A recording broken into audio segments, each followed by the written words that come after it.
99% of Shopify stores never rank high on Google because no one's talking about them. After 10 years of growing stores using every SEO strategy out there, this one beats them all, and your competitors aren't doing it. So in this video, I'll show you how we rank stores #1 fast and get mentioned by AI tools like ChatGPT. Here's something most Shopify brands completely miss, and it's the reason their name never gets mentioned by anyone, not even AI. Without this step, your brand stays invisible. The truth is, backlinks and other websites are the most powerful part of SEO. And geo. They're how Google and AI decide who to trust. Studies from Backlinko, SEMrush, and Ahrefs all show the same pattern, that the more quality links you have, the higher you rank and the more traffic you get. So if no one links to you, you don't exist. You can write 100 blog posts and still stay invisible. Try it right now. Ask ChatGPT to name the top Shopify stores in your niche.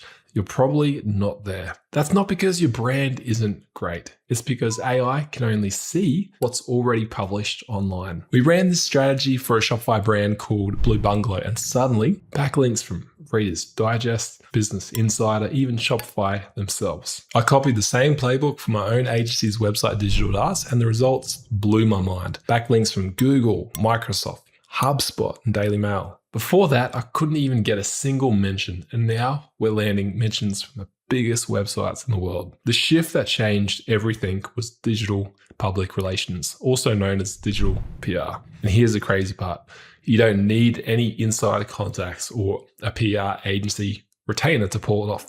You just need the right system. So if you keep watching, I'm going to walk you through it step by step as you see me achieve a real press mention and backlink on another website. I'll use a free AI tool in the description to land high value backlinks every month so that the links send traffic, boost SEO rankings, and make sure AI finally recognizes your brand. So now you know what digital PR is, here's why it's so powerful. This is where most Shopify brands get it completely wrong. Most store owners have no idea how to get good links on other websites.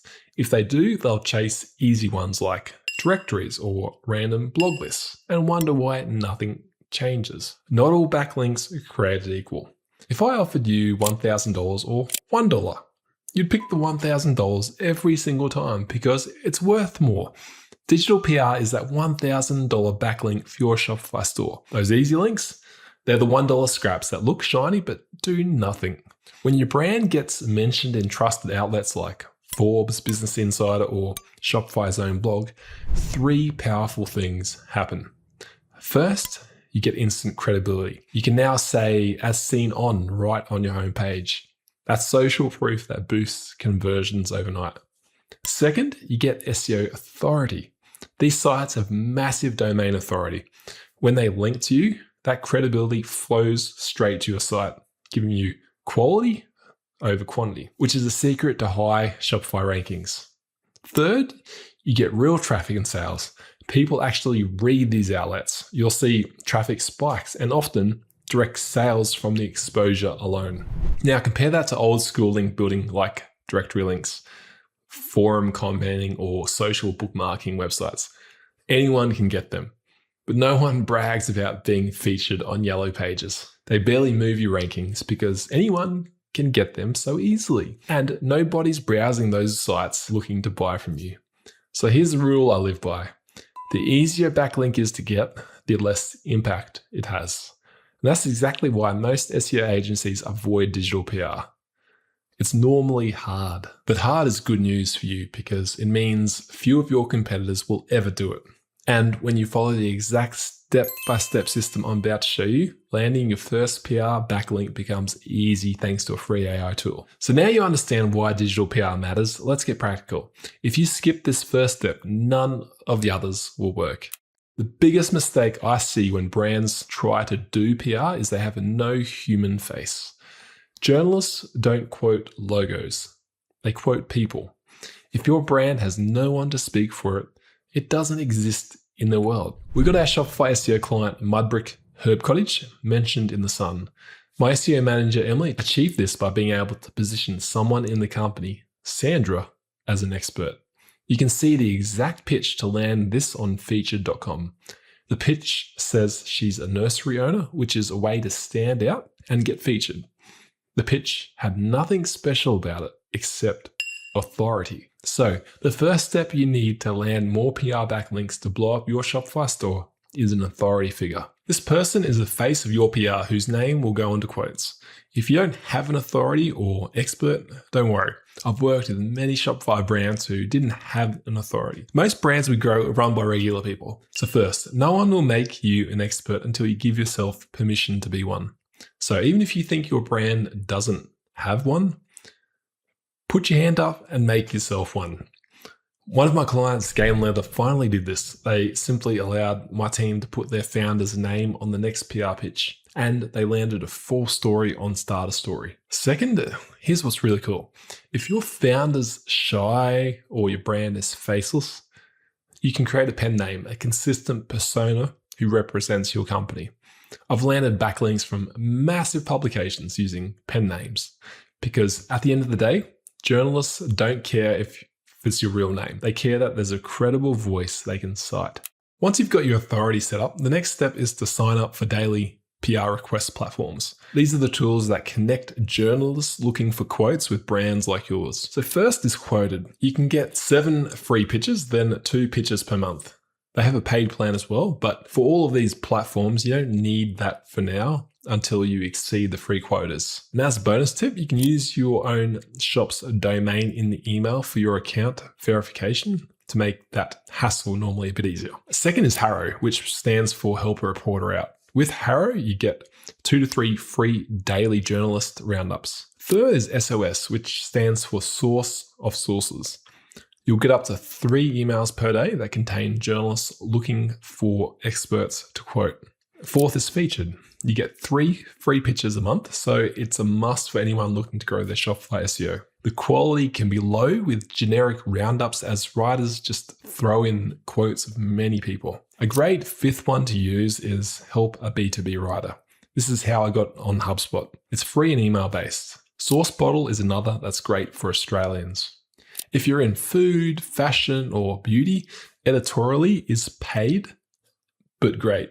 Vogue, Glamour, GQ, and Grazia source experts on this platform. Another paid one worth checking out to scale your digital PR is journo.com. A lot of PR platforms hate AI, and Journo will kick you out if you're caught being lazy with AI submissions. So now that you've got the best platforms for digital PR, don't make the mistake of thinking you can just start pitching and instantly land backlinks. Before you start pitching, there's a simple adjustment that can get journalists from Forbes reaching out to you. Most platforms have a profile section that some journalists use to find expert figures. That profile sells your authority. So treat it like your LinkedIn profile where you do everything possible to make yourself look credible and experienced. Do it wrong and you could actually get banned from these platforms for life. Go through each platform that has profiles and fill yours out properly. Only the first one takes some time because you can copy and paste most of the information between platforms. So as an example, on Featured, write a byline that highlights your area of expertise in a few words. If you're an expert on plants, don't just put, I love plants. I love lamp. I love lamp. Add your website and as many contact methods as you can. This helps journalists check you out and contact you in a way that's easiest for them, which increases your chances of getting featured. In your About section, include keywords that describe what you do and what you want to be found for. If you skip this, journalists searching for experts in your area won't see you. At the end of your profile, mention that you're open to opportunities and invite them to reach out. Finally, double check that your page is visible and that you've opted in to be contacted by journalists. Then repeat this setup for every platform you use. Put the effort in for this once and you'll stand out as a professional expert on all PR platforms, rather than just another random user. That small difference can be the reason a journalist chooses you over someone else. Now that your PR profiles are optimized, the last thing to set up before pitching is your alerts. Some platforms send daily emails automatically, but if you can, switch them to real-time alerts. This gives you a huge edge. A 10-minute response is always better than a one-day response. Journalists move fast. Replying quickly can be the difference between landing a high-value backlink or completely missing it. Set alerts for your niche and for your broader product category. For example, if you sell cereal, have alerts for cereal and another for food. If you want to appear in specific publications like Forbes, put that name as a keyword. Once your alerts are ready, you're now in a position where journalists can find you through your profiles and you'll be able to jump on new opportunities the moment they appear. But there's one more lesson that most people skip. And if you miss this, you'll miss dozens of great backlinks like the ones my team and I landed from Business Insider and AOL. You see, not every niche gets the same number of PR opportunities. If you sell something like computer cables, you'll hardly see any opportunities to write about computer cables. That doesn't mean PR can't work for you, because here's a secret. SEO and AI mentions do not discriminate on niches. Even if you sell breakfast cereal, you don't need every link to be about cereal or even food. Think of digital PR like a set of 4 circles. In the first circle, you've got your direct niche of the most relevant opportunities. For my agency, that might be getting quoted by Jasper.ai about SEO. These are golden because they're highly relevant and great for SEO. The second circle is your product category.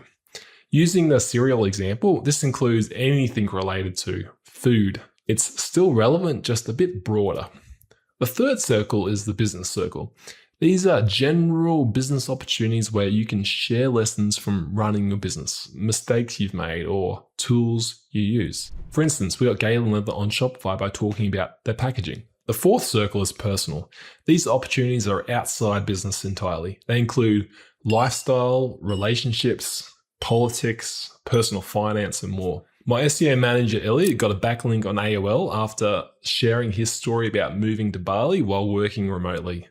That article had nothing to do with SEO, but it's still linked to our site because he mentioned his role at Digital Darts and emphasized with the journalist that he wants a backlink. The circular framework isn't about avoiding any particular circle. It's about prioritization.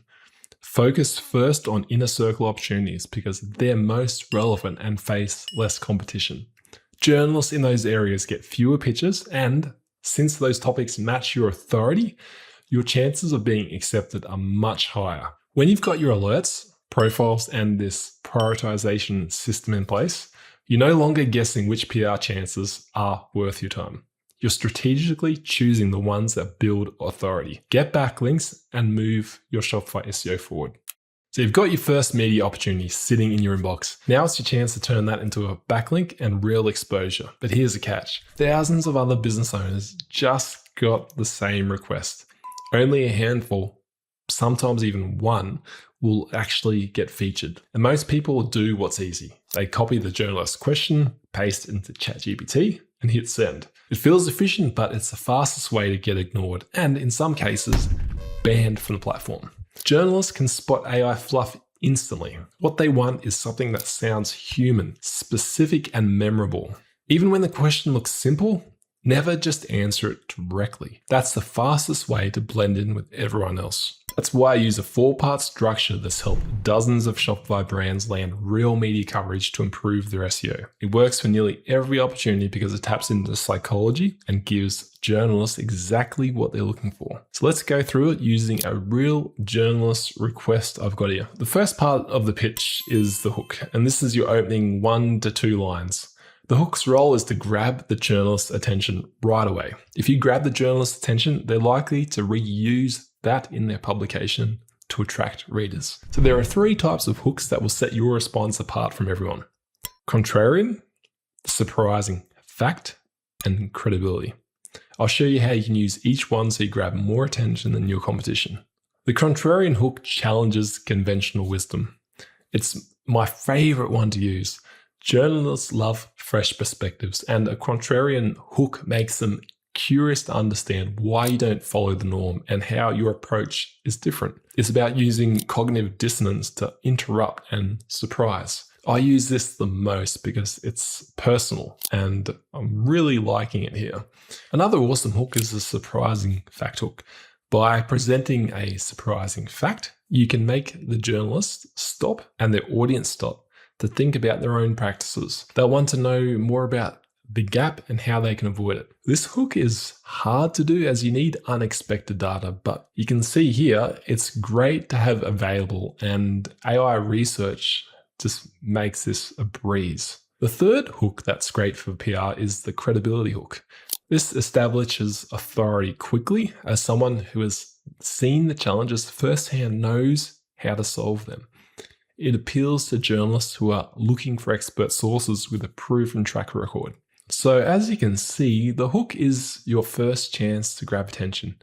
Whether you choose to challenge the norm, present an unexpected fact, or establish your authority, the goal is to make the journalists stop and want to read more. I like this hook, so I'm going with it. After the hook is insight. Here you'll provide a deeper context by sharing a personal story or example related to the hook. This makes your pitch relatable. Being relatable always makes for good PR. The third part of a great digital PR pitch is the takeaway. This provides actionable advice readers can apply. In this part, you'll offer something practical that your audience can immediately implement to start seeing results. You can think of this as like the logic section of the pitch. The fourth part of a great pitch is the close. Here you want to emphasize to readers the main point or benefits of following your advice. I highly suggest you finish the pitch with a strong quote that ties everything together. Strong quotes have a play on words, alliteration, a musical rhythm, or contain profound wisdom. Then at the end, always include your name, position, and the full website URL you want to link to. I'll send the pitch off. And at the end of the video, I'll check back a few weeks later to see if I've got it. Whenever you finish a pitch, you want to track everything so you have a record of what's done and what's working. Use a simple Google Sheet. At minimum, have a PR source column where you'll enter the platform like featured or quoted. This will tell you where you're seeing opportunities over time so you can see what's effective. Then the outlet URL. Often you'll never hear back from journalists who actually quote you. So you have to check your backlinks on ahrefs.com or configure a Google alert for your name to spot when something is published. The third minimum piece to track is the content pitched. This lets you keep a copy of all the content produced so you can use it for future pitches or even repurpose it for short videos, emails, which is great for Shopify brands wanting new content angles. Also, include a link to the published articles so you have a nice database of PR wins to reference for your marketing. When Shopify brands and marketers start out doing digital PR, they stay on top of the alerts and send some submissions over a week. Then stop. If you're going to succeed in digital PR, you've got to make this part of your daily work routine. Create a repeating daily task in your project management tool like ClickUp or Asana to review daily alerts and log into each platform to check for opportunities. Consistency is the difference between those who succeed with digital PR and those who don't. A few moments later. The awesome news, I landed that mention I showed you earlier and I got a bunch of others using the same AI tool you can use for free in the description. Now you know how to do digital PR to grow your Shopify brand. You'll still lose money if you make common marketing mistakes that quietly kill profit. Watch this next video to see the Shopify marketing mistakes keeping you poor and how to fix them for your brand.